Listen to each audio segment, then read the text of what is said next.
Taigi tęsėm mūsų reidą, Lietuva maža rinka, nagrinėjame globalius tinklus, IKI, kuri priklauso Revie grupiai, Rimi, kuri priklausė IKA švedų gigantui, dabar perėjo į Selling Group danų kompanijos rankas, kuri dirba pakankamai plačiai Europoje, bei Lidl, kurio plėtrą mes žinom ir daugelį šalių mes tikrai jį galėtume rasti. Taigi dabar yra mūsų antras epizodas, esame Rimi, prieš tai buvome IKI ir galim palyginti bent jau kainas tarp IKI ir Rimi. Tai Haribo Golden Beers čia kainuoja 2,79 už 175 gramus, kai IKI jie kainavo 3,29 ir dabar yra paskelbta akcija 1,99 €.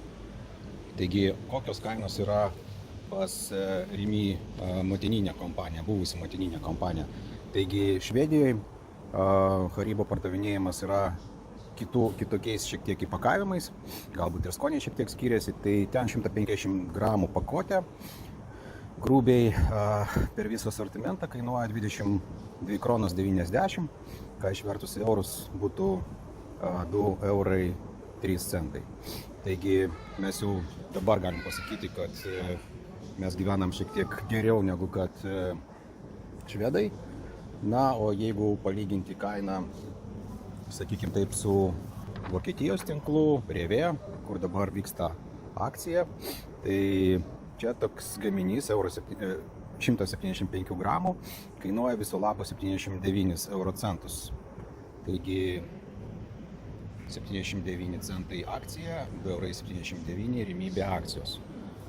Ir dar įdomus palyginimas, tai galim palyginti, kokios kainos yra Šveicarijoje. Tai radome informaciją, kokios kainos yra Lidl Šveicarijoje.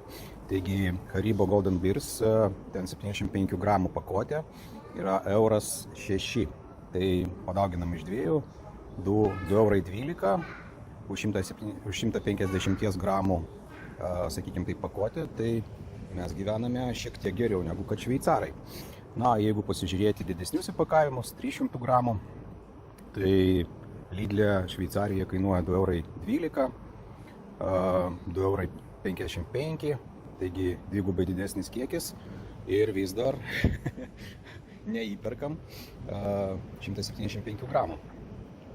Taigi darykite išvados patys. Dabar pasižiūrėsime, kokios kainos yra mūsų lietuviškam Lidle.